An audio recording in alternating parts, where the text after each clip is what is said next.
Hello, colors. Welcome back to Viva Barca, and welcome to another interesting episode where we are going to discuss on some interesting updates.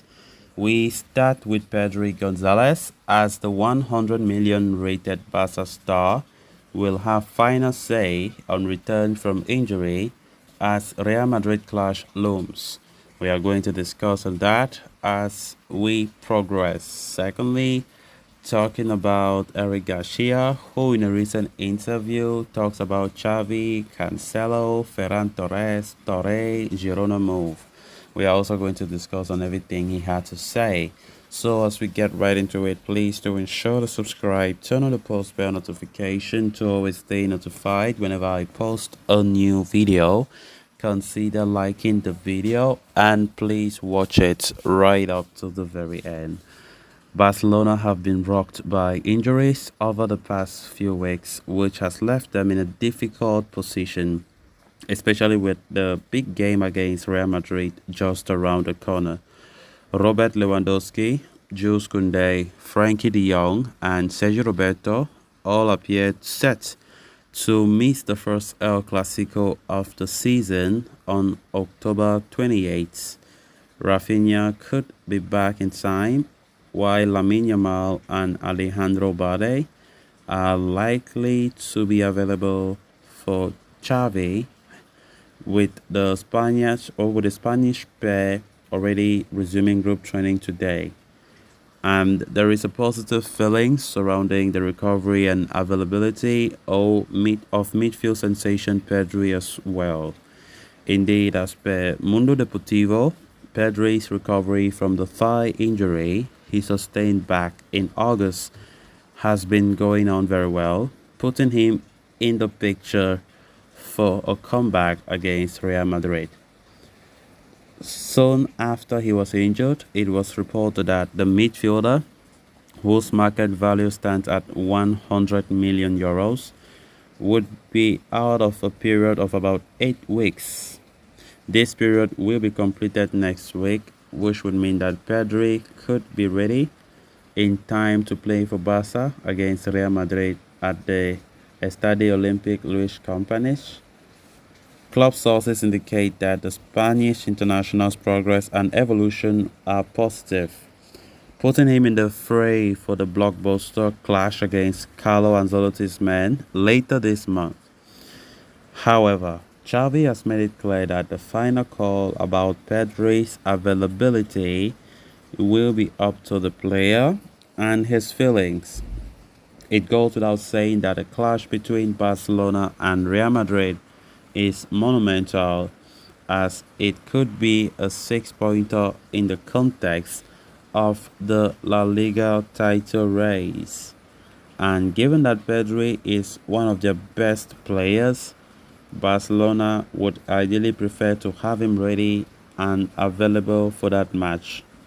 But everything will depend on the player and his feelings, as Xavi Hernandez wants any star returning from an injury to feel confident and be ready to go all out on the pitch. Furthermore, the muscle injury Pedri picked up during the last season's El Clasico is still fresh in the minds of those at the club. As such, Xavi will leave the final decision for his reappearance to his discretion. Then, moving on to the next story of discussion, Barcelona loanee Eric Garcia has explained how his move to Girona was finalized within 24 hours, saying that one day he had to talk with Xavi because, about his continuity that was still uncertain, and the next day he was moving on loan. Following his return to Barcelona in 2021 on a 5-year contract, Garcia was given enough prominence within the team to be a first-team player. During the 2022-23 season, however, the 22-year-old was demoted to being a squad player, owing to Xavi's preference for using Andreas Christensen, Ronald Araujo, and Jules Koundé.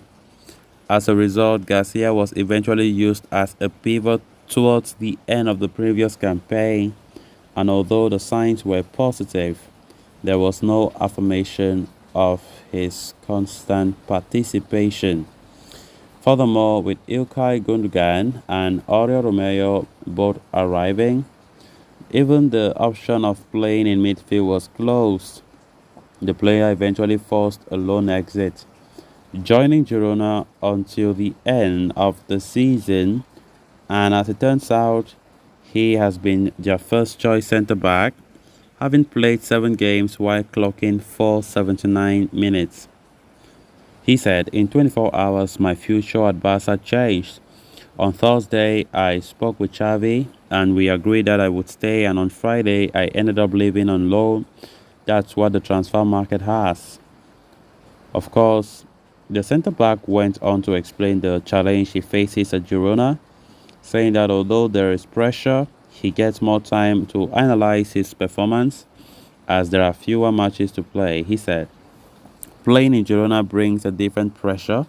You play fewer games and have more time to analyze. I wanted to go out and play because I think I needed it, and I'm happy with how things are going. At first, you are much more affected by criticism, but as time goes on, you learn to deal with it. It is very important to have a healthy environment that tells you things as they are. It helps you a lot. It really do. So yeah, he also added that he needed help to handle the pressure at Barca, and so did his teammates. This is because situations aren't static at a team like Barca, and you have no idea when and how things will escalate. He said, "I have needed help to handle the pressure at Barcelona. Like many teammates, everything comes to you suddenly. The slightest thing that something doesn't go well goes from 100 to 0, and reaching to extremes is often difficult." While Garcia is doing well at Girona, the same cannot be said of fellow Barcelona Pablo Torre, who is finding it hard to get minutes in Michel's team. Talking about a young midfielder, Garcia said, "It is difficult to enter the rotations of a team that comes with positive dynamics. Pablo Torre is training very well and the coach talks to him at all times. He will have opportunities." Of course, the 22-year-old revealed that in the summer when Barca were pursuing Cancelo, Garcia received a few messages from the Portuguese to know about the team, and of course, to this day, the former City duo continues to stay in touch. He said, "Joao Cancelo sent some messages while negotiating with Barca. To this day, I still talk with him, as do Ferran, Sergi, and other teammates who are still in Barca." On the other hand, he also talked about the form of Ferran Torres and how the forward has turned things around. "Ferran Torres before was not a 0, nor is he now 100. In the end, this is how it is, and due to different situations, a person can be worse or better. He has worked hard to be in the situation that is now." So guys, with that, we have come to an end of this episode. Thanks a lot for watching. Until next time, bye bye.